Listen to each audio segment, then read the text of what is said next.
Surah Al-Anaam, ayah number 101, 102 and 103.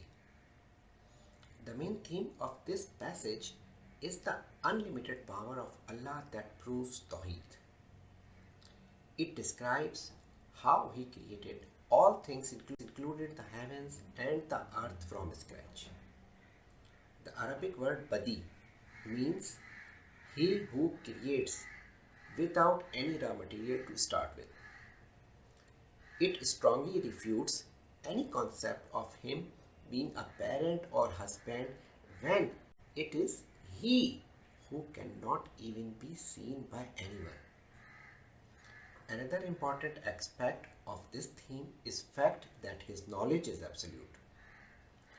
These arguments established Him as the sole being to be worshipped.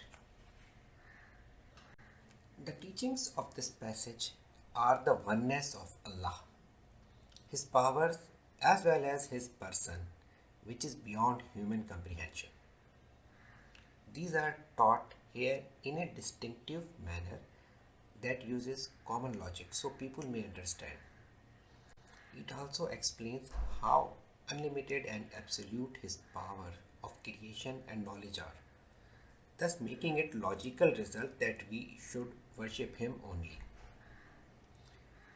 This manner of explanation is distinct from other passages as they usually only declare or order men to worship Him without giving any reason or logic.